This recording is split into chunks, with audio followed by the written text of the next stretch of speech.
양효실이라고 하는 미학자가 한 분 계신데, 그분이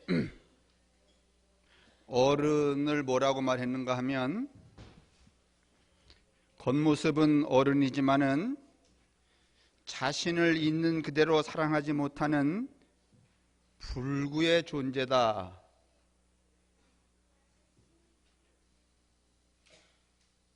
그러니까 간단하게 말하면 어른은 불구의 존재라는 거예요. 그러면 어린아이는 무엇이냐?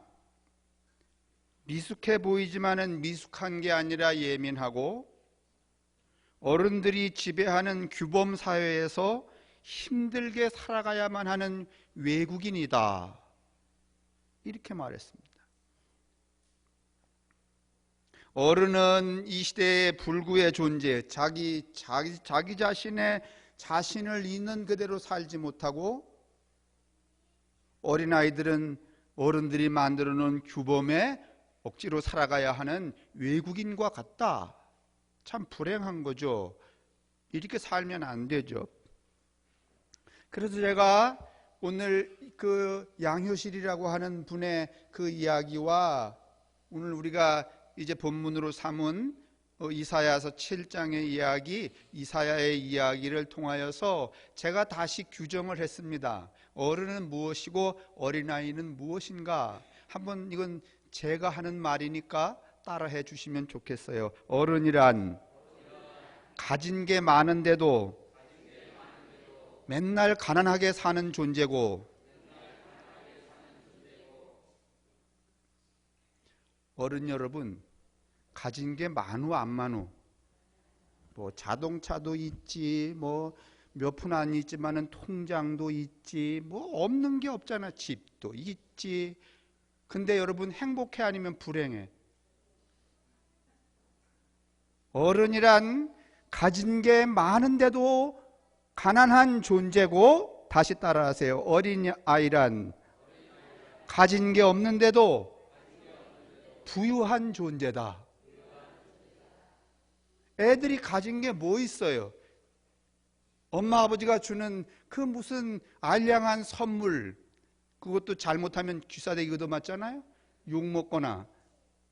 그것을 제어하고 무엇을 받든지 그것으로 너무 행복한 거야. 작은 걸 가지고서도 크게 부유하게 사는 존재가 어린아이고, 어른들은 뭘 이렇게 하나를 받으면 아이고 이거 꽃 만드느라고 얼마나 애썼을까, 너무 예쁘네. 이건 뭐 하는 거야? 진짜 밥이 긁힐까? 나는 의문이야. 이게 밥이 정말 뭐? 장. 나는 이게 밥솥에 밥을 뜨는 주걱인 줄 알았네. 장을 이렇게 할 때 그건 말이 맞네.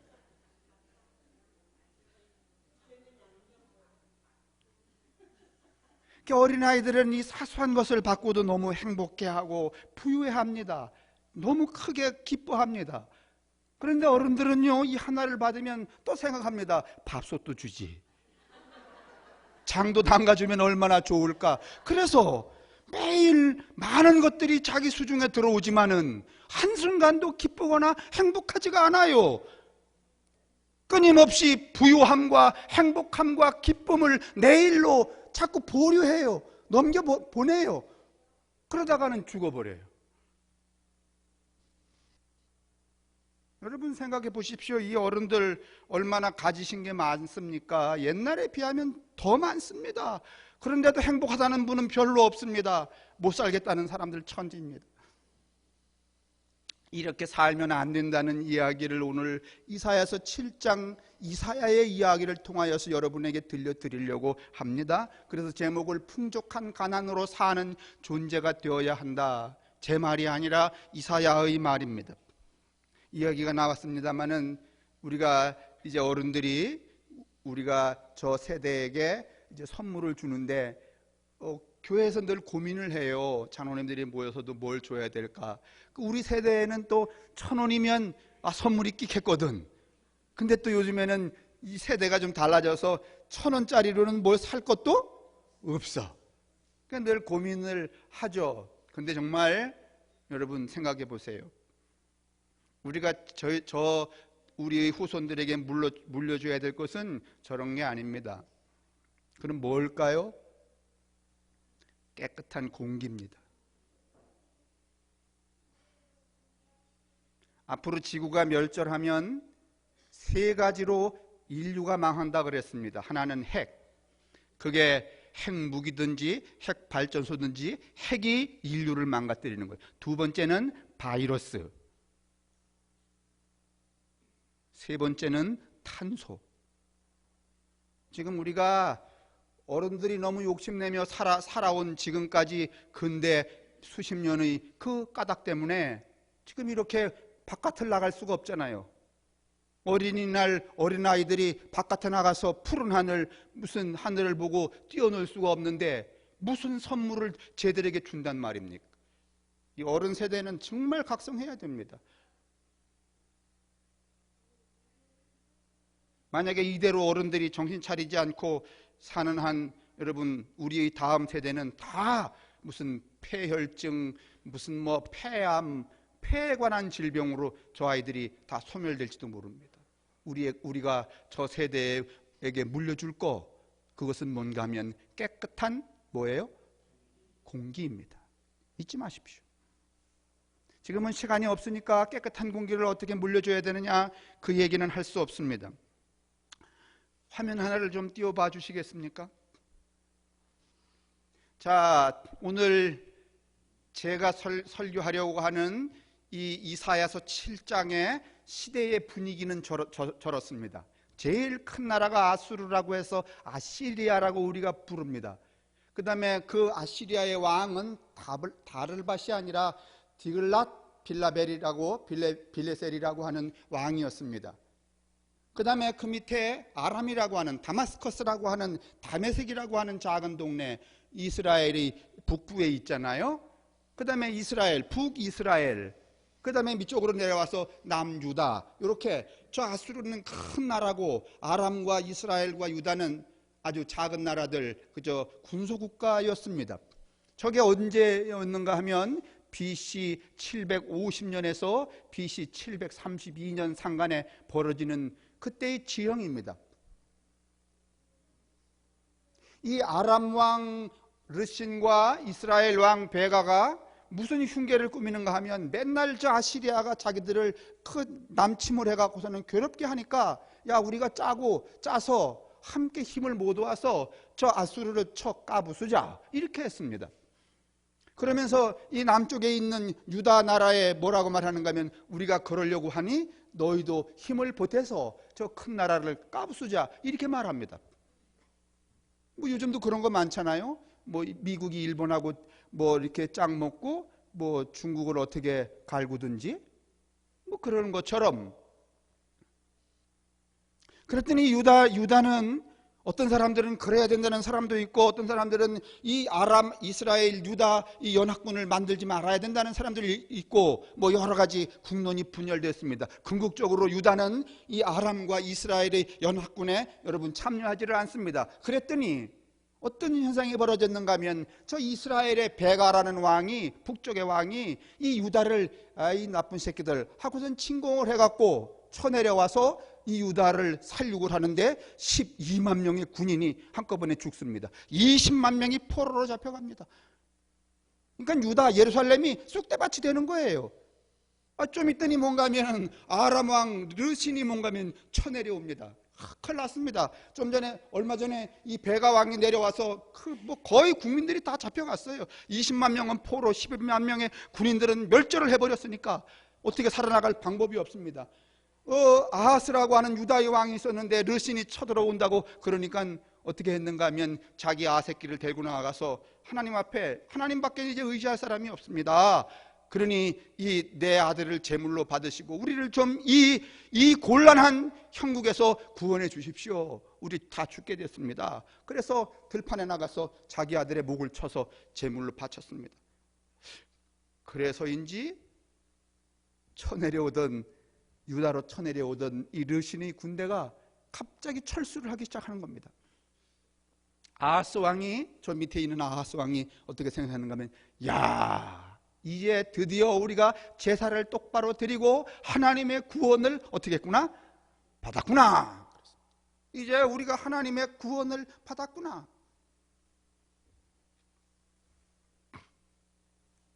그때 나타난 사람이 누군가 하면 오늘 우리가 읽은 본문의 저자라고 되어 있는 이사야라고 하는 선지자입니다. 아하스 왕이 뭐라고 말하는가 하면, 이스라엘 백성들이, 남아있는 군인들이 말합니다. 우리를 하나님이 드디어 구원하셨다. 그럴 때에 이 이사야가 뭐라고 말하는가 하면, 하나님은 당신의 아들을 제물로 바쳤기 때문에 우리를 구원하시지 않았다. 하나님은 장차 새로운 아들로 우리를 구원하실 것인데 지금 우리는 그 재난 이후의 삶을 살아가고 있는 것이다. 그러므로 어떻게 살아가야 하는가 하면, 아직은 구원을 받지 못했지만은 마치 우리가 구원을 받은 사람들처럼 일상의 임마누엘의 삶을 살아야 한다. 그 일상의 임마누엘의 삶이 무엇인가 하면, 소 한 마리, 양 두 마리로, 다시 말하면 작고 가난하지만 이것으로 어떻게 부유하게 살아가는, 풍부하게 살아가는 삶의 비법을 터득해야 된단 말이지. 그것이 일상의 임마누엘이다, 이렇게 말합니다.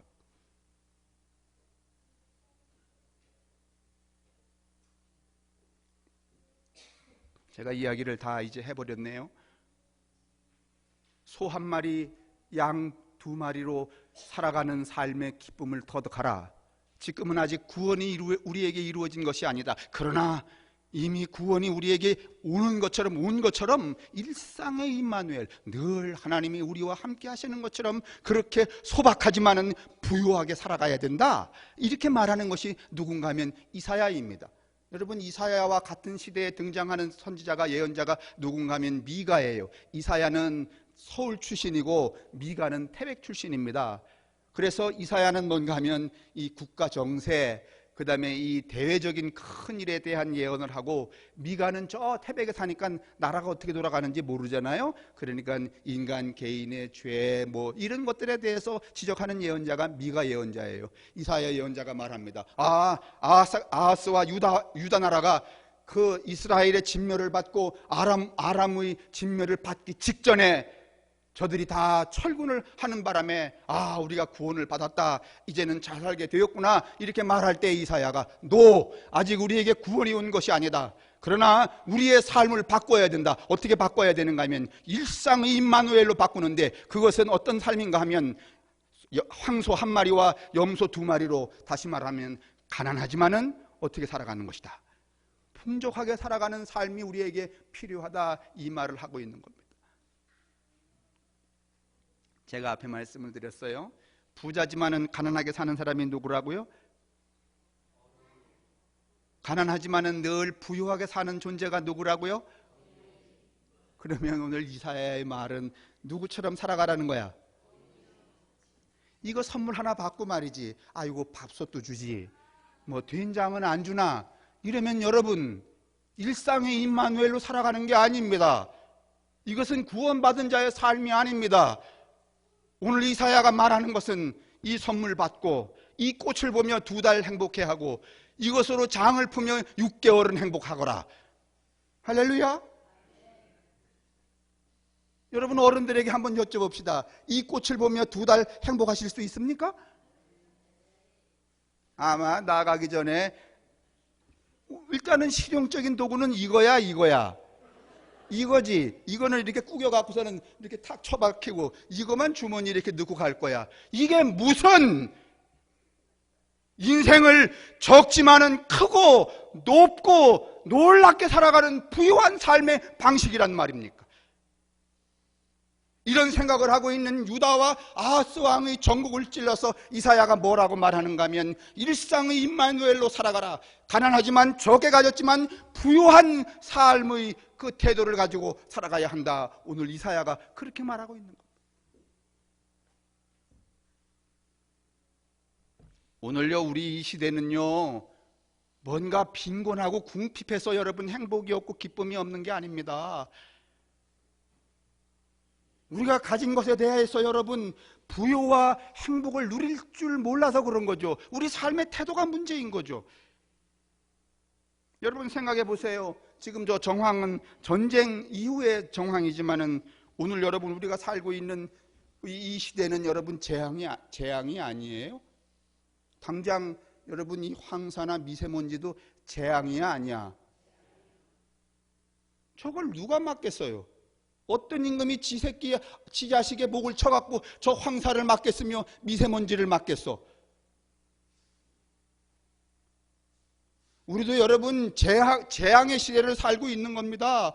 그러면 재앙의 시대를 살고 있는 사람들은 어떻게 살아야 되느냐? 일상의 임마누엘로 살아가야 된다. 소 한 마리와 양 두 마리. 또 여러분 생각에는 소 한 마리와 양 두 마리. 전 국민이 그 소 한 마리와 양 두 마리로 살아가야 된다는 뜻이니까 아주 소박하게 가난하게 살아가야 된다는 거예요. 그걸로도 어떻게 살 줄 알아야 된다는 거야?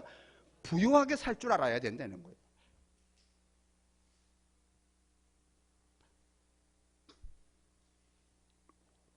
그러면 사실은 이 지금 우리는 이 기후 재앙 속에 있잖아요. 기후도 재앙이고, 요즘에 무슨 얘기가 나오는가 하면 이런 표현이 있어요. 우리가 이미 신바벨론의 포로가 되었다. 이스라엘 백성들이 BC 568년에 바벨론에 잡혀가잖아요. 포로로. 그래서 50년을 거기 살게 되잖아요. 근데 우리도 신바벨론, 뭔가 하면은 자본주의와 물욕이라고 하는 바벨론의 포로가 됐다는 거야. 그래서 200원 생기면 또 얼마 생기고 싶고, 200원으로 말이지 행복하게 2달을 살고 그 다음에 또 생기는 것으로 석 달을 살고, 그러면 인생이 처음부터 끝까지가 어떻게 돼? 행복할 텐데 우리는 200원이 생기면 그걸로 2달을 행복하게 살려고 하지 않아요. 100원을 더 보태면 얼마나 행복할까? 그래서 또 100원을 또 보태. 그러면 한 몇 달을 걸리는 동안에 행복해 아니면 징징거리며. 여러분 200원 있는데 100원 보태려면 행복하게 보태 아니면 징징거리며 보태? 그 지만 징징거려 누구 뒤통수를 까거나 주머니를 털거나 훔쳐오거나 그래야 되잖아요. 그 또 300원을 보태요. 그러면 거기서 끝내야 돼. 300원 가지고 한 9달을 행복하게 살아야 돼. 일상의 임마누엘로 가난한 것으로 풍족하게 어린아이들처럼. 그래도 300원 생기면 또 얼마가 보여요? 그게 누구라는 거야? 불구의 삶을 살아가는 어른이라는 거야. 어르신 여러분, 죄송하지만 저를 포함해서 한번 따라해 주십시오. 어른인 나는 불구자다. 뭔가 불구자야 이게. 우리도 여러분 이 재앙의 시대에 살고 있습니다. 기후도 재앙이죠. 오늘날 젊은이들을 뭐라고 말하는가 하면 젊은이 낭인들이라고 그런답니다. 그러니까 어디로 가야 될 때를 모르는 거야. 낭인이 돼버린 거야. 그 다음에 저출산. 이 저출산 문제는 사실은 이 기계 문명의 산업화 시대에는 적게 날 수밖에 없어요. 애를 많이 낳으려면요 기계를 다 때려치우고 농사를 지어야 돼요. 왜냐하면 사람 하나가 뭐니까? 노동력이니까. 그래서 농경문화 시대에는 애를 많이 낳지만은요, 이 기계 문명의 산업화 시대에는 그렇게 애를 안 하는데도 불구하고 2060년에는 세계 인구가 지금 60몇 억이잖아요. 세계 인구가 90억이 된다네요. 우리가 1년에 얼마 정도의 탄수화물, 곡물을 먹는가 하면 1인당 230kg 정도의 무슨 피자를 먹거나 스파게티를 먹거나 다 그게 탄수화물이잖아요. 그게 1인당 230kg씩 먹는 거래요.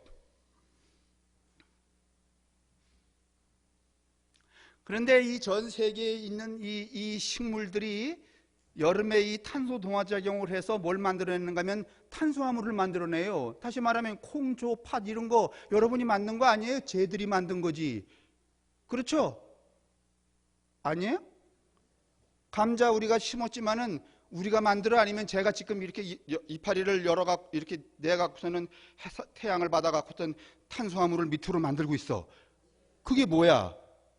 감자잖아. 그거 우리가 먹는 거예요. 그거를 여러분 이 전 세계에 있는 녹색 식물들이 1년에 얼마 정도의 탄수화물을 만드는가 하면 100기가톤을 만들어요. 1기가가 10억 톤이에요. 그럼 곱하기는 한 1000억 톤쯤 될 거예요. 그 중에 25억 톤을 인간과 짐승이 먹고 살아가요. 그런데 여러분 2060년 되면 어떤 현상이 생기는가 하면 뭐가 다 많이 없어지는가 하면 이 초지들이, 이 산들이, 임야들이 이미 저 아마존 같은 데는 많이 사라져가고 있잖아요. 그래서 배출되는 게 뭔가 하면 곡물, 탄수화물의 부족, 두 번째는 식량이죠. 두 번째는 탄소량의 증대.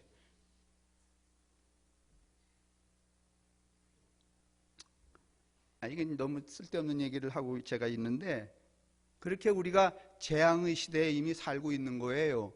그러면 저기도 재앙의 시대였잖아요. 우리도 재앙의 시대를 살고 있잖아요. 그러면 이사야가 뭐라고 말하는가 하면 어떻게 살아가라? 적게 가지고 어떻게 살아가라? 풍족하게, 부유하게 살아가라. 여러분 많이 가졌다고 부유한 건 아닙니다. 저 사람, 저 어린아이들을 보세요. 많이 가진 게 뭐 있어요? 저 어릴 때 말이죠. 옛날 얘기지만서도요. 제가 고무신 신고 다녔잖아요. 초등학교 4학년 때까지. 그때 고무신은 또 왜 그렇게 떨어지질 않던지. 한 3년 신으면 실증이 나는 거야. 뒤집어 보기도 하고 배를 만들어서 끌고 다녀 보기도 하고 뭐 해도 안 떨어져. 그러면 학교 갔다 오다가 큰 돌바위 위에서 앉아갖고서는 신발 밑창을 가는 거야. 구멍이 나면 사줘야 되니까. 근데 여러분, 우리가 아무리 교묘하게 신발 밑창 고무를 딸고서 간다고 하더라도 그 어머니 아버지가 보시면 그 모르십니까? 이 새끼가 그랬다는 거 금방 압니다. 그럼에도 불구하고 욕 2마디 얻어먹고서는 다음 장날에 이제 부모님이 가서 고무신 왕자표 고무신 딱 사오면 그 고무신 그 고무 냄새가 얼마나 내 영혼을 출렁거리게 하던지 견딜 수가 없는 거야. 그래서 그 고무신을 또 신을 수가 없어갖고서는 또 머리맡에 이렇게 딱 놓는데 누워서 잠을 잘래도 그 고무신 냄새가 살살 들어오는데 마치 내가 어디 와 있는 것 같은가 하면 천국에 와 있는 것 같아요. 밤중에 너무 좋으니까 티를 낼 수가 없으니까 그걸 또 가져 나와서 한번 신어보고서는 또 어떻게 하는 거야? 흙이 묻었으니까 어떻게? 또 수도가에 가서 이렇게 닦아갖고 말이지 탁 놓고. 그 고무신 한 컬레 얻으면은요 좋긴 몇 년 행복한가 하면은 그리고 그 새 고무신 신으면은요 뭐가 또 나쁜가 하면은 이 발등을 찝어. 아셔요? 이게 나하고 비슷해 나이가. 발등을 찝어요. 그 고무신이 말이지 발등을 찝는 그것도 아주 쾌감이야. 그럼 한 몇 년 행복한가 하면 한 2년 행복한 거예요. 뭘로?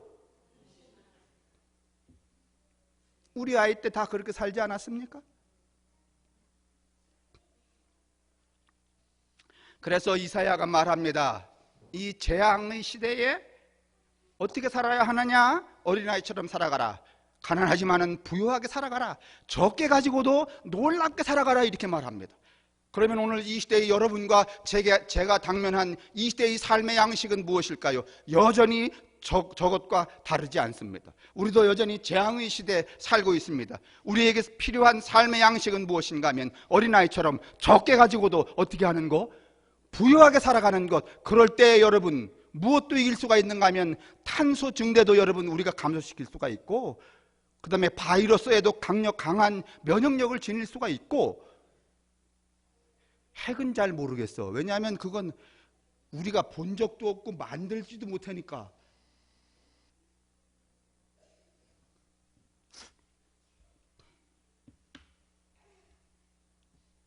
이것이 뭔가 하면 이사야가 이 유다 나라와 아하스 왕에게 말하는 일상의 임마누엘로 살아가라 이런 말입니다.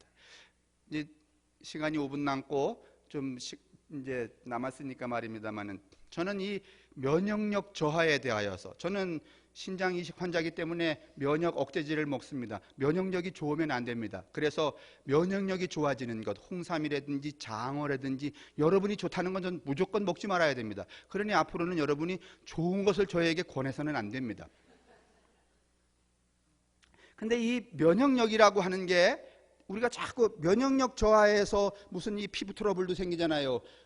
가려움증, 그 다음에 또 막 따끔따끔하게 아픈 거 뭔지 대상포진, 그 다음에 뭐 온갖 질병, 암도 마찬가지고 하잖아요. 이 면역력이 왜 자꾸 저하되는가 하면 가만히 보세요. 먹는 게요, 여러분. 예전에는 먹는 게 매일 달랐어. 근데 요즘에는 먹는 게 매일 같고 모두 같아. 그래서 뭐에 취약해지는가 하면은요, 바이러스에 취약해져요. 예를 들면 닭을 놓아 기르면 지가 먹고 싶은 것을 각기 먹기 때문에 여러분 A1 바이러스가 돌아도 놓아 먹인 닭은 그렇게 치명적이지 않아요. 그러나 집단 사육 시설에서 똑같은 사료를 먹인 닭들은 면역 체계가 다 10,000마리면 10,000마리, 20,000마리면 20,000마리가 어떻게? 같아. 그래서 여러분 바이러스가 한번 돌면 20,000마리, 10,000마리가 동시에 죽는 거야. 면역력 체계가 똑같고 그 바이러스에 저항하는 능력들이 동일하기 때문에. 아세요? 이건 뭘 의미하는가 하면 사람도 마찬가지야. 저는 그런 의미에서 사회복지 측면에서는 모르지만은 이 인간 건강의 측면에서 학교에서 매일 말이지 급식해 주는 건 여러분 나는 면역력 저하의 측면에서는 바이러스에 취약한 사람을 만드는 거예요. 그래서 이렇게 우리 아이들을 괜찮아 데비도 다 끝났어요. 저런 놈도 있지 뭐. 그렇기 때문에 여러분 초등학교나 중학교에 여러분 감기균 홍콩 독감 걸려보세요. 그러면 걸리는 놈 있고 안 걸리는 놈 있어? 아니면 다 걸려? 다 걸립니다, 여러분. 이 먹는 것에서부터 오는 거예요. 이건 여러분 교육하는 분들이 좀 제고해야 되는 겁니다. 우리는 그냥 편리를 따라서 부모를 돕자고, 이게 거의 내가 볼 때는 아주 자본주의적 발상인데 인간 개인에게는 그렇게 유익하지 않습니다. 그러니까 아이를 여러분 건강하게 기르려면 학교에서 급식시키지 말고 자기가 데려다가 여러분 매일 다른 음식을 누가 해 먹여야 되는 거야? 부모가 해 먹여야 되는 거야.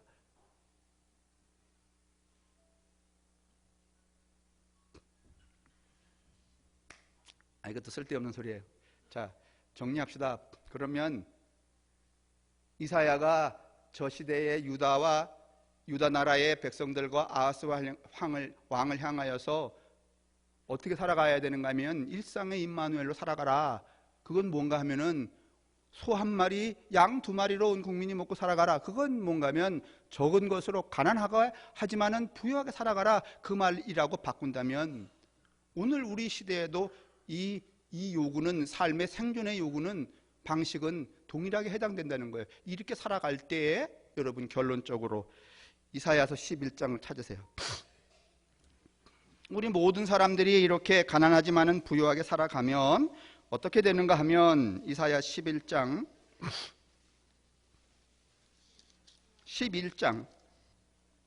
6절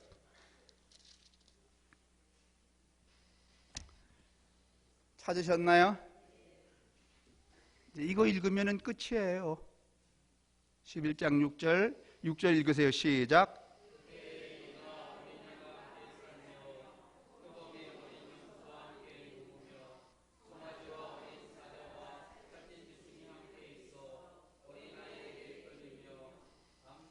아니요, 6절까지만 읽으시라. 어떻게 살아갈 때 이런 현상이 벌어지는가 하면 저렇게 어른처럼 살아가면 이런 현상이 안 일어나요. 그 다음에 7절 읽으세요. 시작.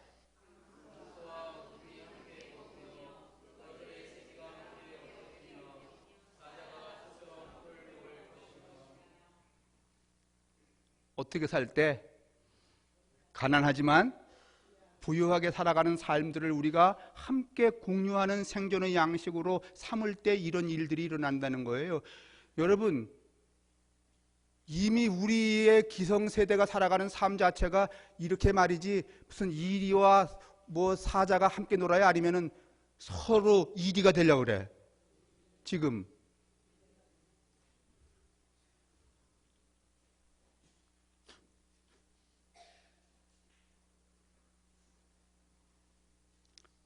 하도 이 자동차 험악하게 이렇게 모는 자동차가 많으니까 제가 하루는 이런 생각을 해봤어요. 그 시비 걸면은 죽든지 어떻게 사고가 나잖아요. 불행하게. 그러니까 빨리 사과를 하는데 무슨 빵빵거리거나 아니면 급격하게 앞을 가로막거나 그러면 어떻게 이 차에서 아이고 죄송해요 이렇게 손 모양이라도 싹 나와서 사과를 하는 거, 그런 게 좀 나오면 안 되겠나. 그 다음에 여러분 8절 읽으십시오. 시작.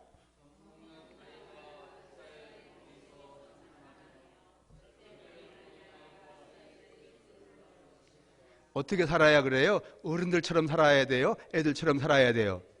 그러잖아요. 근데 왜 자꾸 어른들은 왜 그렇게 불구자처럼 사시려고 그래요?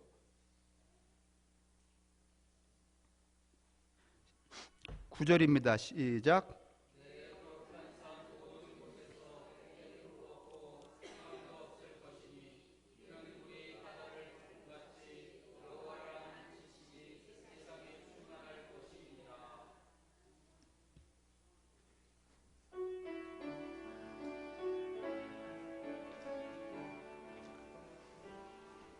우리가 또는 이 세대를 살아가는 어른들이 또는 인류가 지금까지 살아왔던 그 삶의 생존의 양식들을 전환하여서 이사야가 충고하는 대로 일상의 임마누엘, 적은 것을 가지고도 부유하게 사는 어린아이 같은 삶을 사는 믿음과 사는 지혜를 우리 모두에게 더하여 주옵소서.